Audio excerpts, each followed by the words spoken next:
Hey guys, welcome back to the channel. So today we're going to be doing another video in our relatively new series, As Quick as Possible. This one on all the major transit projects in Canada.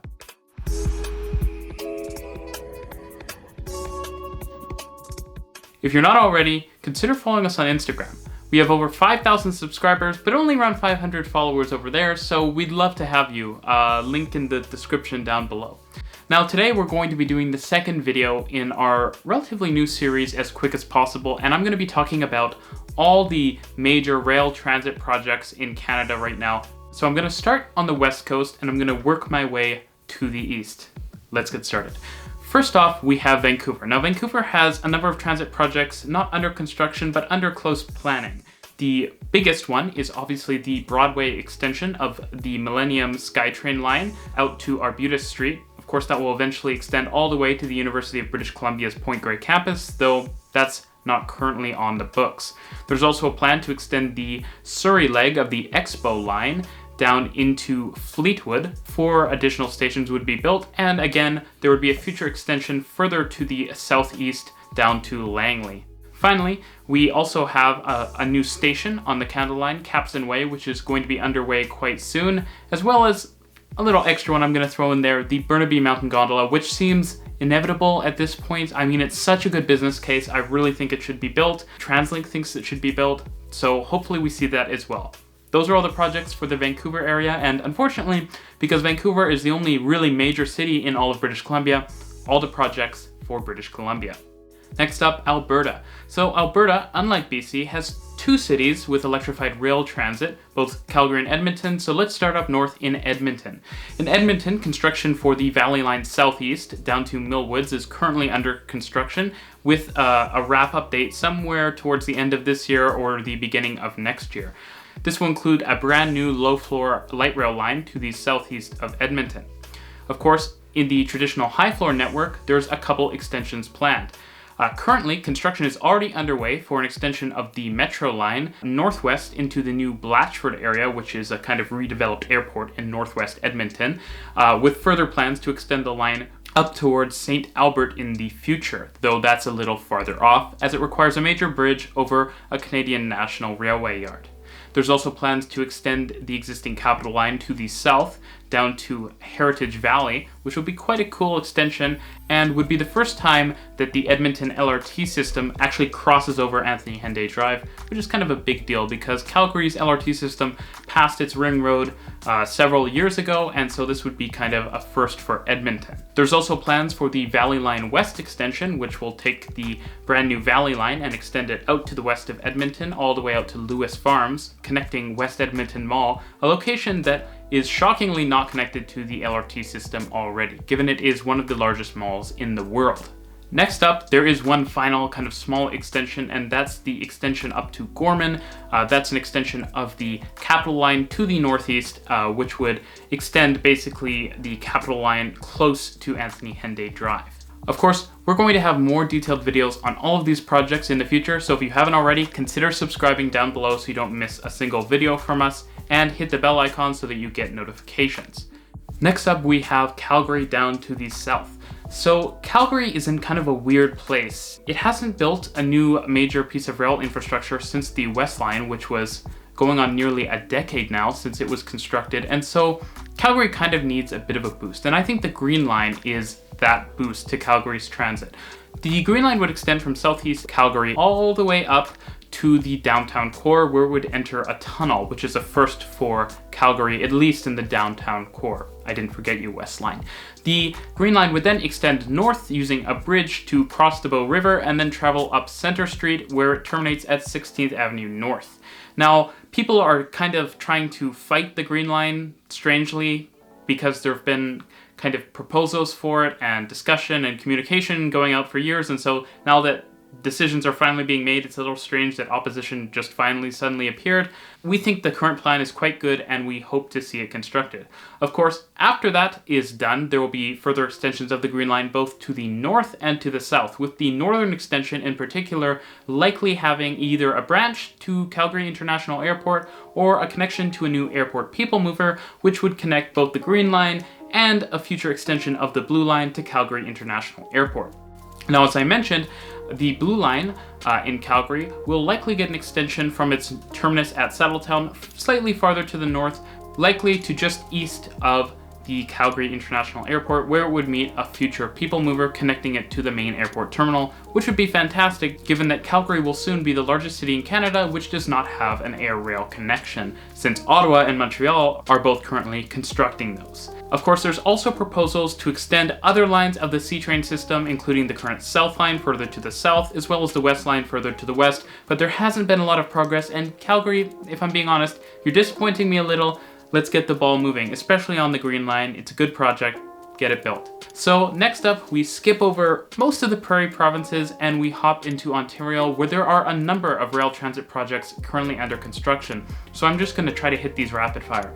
Hamilton had a proposed light rail transit which was killed, unfortunately, by the current provincial government, though it seems like it's possible that it could still happen if the feds jump in, so I'm going to say that this project is kind of in limbo. Next up, you have the Hurontario light rail project, which connects Mississauga and Brampton to several GO Transit lines. It's a great project, again running down Hurontario, the main north-south spine of Peel region. It will be a low-floor light rail line, kind of similar to Kitchener-Waterloo's ION system, and it will be great to finally see electrified transit in Peel region, something that I think is sorely missed. So while I'm not necessarily all a fan 100% of these low-floor light rail tram lines running in the middle of the street, I do think it will be much better than the current bus service. Up in Kitchener-Waterloo, we have ION Phase 2. ION Phase 1 has been quite successful already. I've heard it through the grapevine that perhaps some new trains are going to be ordered for that project, a couple, but it just shows that ridership is perhaps doing a little bit better than was expected. Having used the system, I think it's fantastic, especially for the small region of Waterloo, and especially with the GO Transit and VIA connections,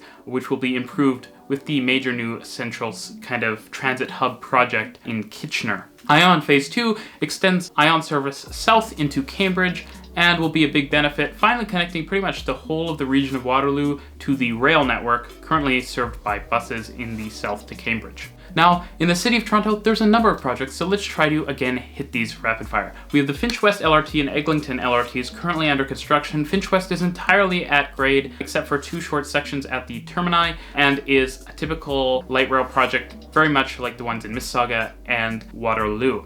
The Eglinton Crosstown, which I've talked about ad nauseum, go take a look up there for some videos on it. We'll be extending several kilometers underground, connecting GO Transit and TTC subway services, and then to Kennedy Station in the median, like these other light rail projects, where it will connect to GO and TTC subway services. There's also the proposed Eglinton West extension, which would take the Eglinton LRT within spitting distance of Pearson International Airport. The Scarborough subway extension, which is an unnecessary project, which would extend a subway, which is unnecessary, to Scarborough Town Centre instead of reviving and improving the currently totally adequate Scarborough RT infrastructure, which does need better trains and more frequency. There's also the Yonge North extension, which would extend the Yonge subway to be roughly in line with the western leg of the Line 1 subway line in Toronto, up to Richmond Hill Centre on Highway 7, which is quite a good project if you ask me, as long as relief is provided by our final project, which is the Ontario Line / Relief Line, which is a proposed automated metro service similar to the REM in Montreal or Sydney Metro, which would connect between Science Centre Station on the under construction Eglinton Crosstown, Pape Station on the Bloor Danforth line, Osgood and Queen stations on the Line 1 subway line, and East Harbour and Exhibition stations on GO Transit's network, creating a really great line with a ton of connections to other rail services in Toronto. Of course, I can't forget about GO Transit. GO currently has extensions in the works up to Bloomington. It's unnecessary. As well as to the east to Bowmanville, extending the Lakeshore East Line from Oshawa, as well as the huge GO Regional Express Rail project, which I've talked about here, which plans to electrify core segments of the network, provide more frequent service, provide higher quality trains, provide better stations. Lots of nice things will be provided by this project. Finally, we have Ottawa in Ontario, who is currently in progress of expanding their light rail system, which has kind of faced a lot of issues, but hopefully which will kind of slowly improve as things get fixed. The O-Train Phase 2 project will extend the Line 1 light rail line both to the east and to the west, where there will be 2 branches, as well as the current Line 2 Trillium Regional Rail Line south both to the airport and to Riverside South, though the airport line is a weird shuttle train, which will require multiple transfers to get downtown. Not really a great situation. I'll talk about it in a different video.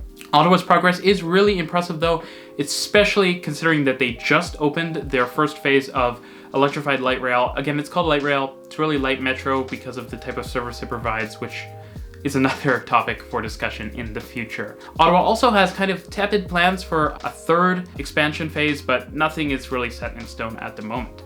Now, directly from Ottawa, we can hop across the river to Quebec, where Gatineau is currently planning a pretty major light rail project. It's going to look a lot more like something like the Finch West LRT in Toronto, so mostly at grade, though it does seem like it's quite possible that once the line enters Ottawa over the Portage Bridge, it may go underground, paralleling the existing Line 1 light rail line, light metro line, O-train line in downtown Ottawa, along really convenient connections to both Parliament and Lyon stations. I think the line is pretty awesome, though I have heard skeptics who don't think it's necessarily going to be constructed. I hope it is, because I think it's kind of crazy that Toronto now has 3 electrified rail systems in different cities, and Quebec has 1, despite the fact that Quebec is not that much smaller than Ontario. So it's exciting to see Gatineau having a proposal.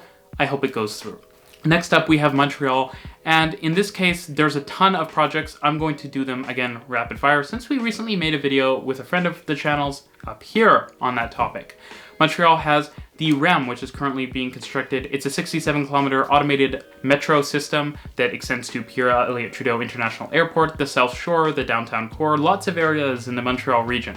You also have a proposed extension to the Orange Line, a currently nearly at construction extension of the Blue Line, a potential South Shore extension of the Yellow Line, if not a South Shore tramway connecting the Yellow Line to the REM, multiple tramway proposals on the island of Montreal, as well as a new REM proposal in Laval, which is very exciting. Lots of proposals in Montreal. I want to see action. When I do, I will be happy. The REM moved quickly. Let's see if the other projects will as well. Finally, last but not least, we have Quebec City, which will be the new easternmost city in Canada to have electrified rail transit when its tramway proposal slash trambus proposal is built. The reason I say tramway slash trambus is because the proposal kind of links BRT and LRT, something that we saw in Kitchener-Waterloo with ION, extending the light rail line with a high quality BRT bus service. I think this is actually pretty smart. Build the light rail and then extend it, make the network way more powerful by having high quality BRT feeding into it. Anyways, the line will extend through multiple areas of Quebec City with a couple sections underground. It's quite an exciting proposal in my opinion, and I actually think that it's quite likely to be constructed. Probably more likely than Gatineau, since Montreal had to fork over some federal funds, around 800 million, I think, to Quebec City so that they could have part of their own tramway network funded by the CAQ, the provincial government in Quebec. It's really complicated exactly how it works with the funding, but it seems like the project has funding, and so I actually think it's very likely it gets constructed, especially because this is the capital of Quebec. The CAQ are a new government and they really want to get transit projects built. And so it's kind of a similar situation to Ontario, I think, where the government may not seem ideologically supportive of transit, but because they have an ideology that is, we want to get things built, I think they're going to try very hard to do it. And so that is all the major electrified rail transit projects in Canada. If you have any questions, leave them down in the comments below, or consider following us on Instagram and sending us a message over there. Thanks so much for watching, guys. We'll see you in the next one.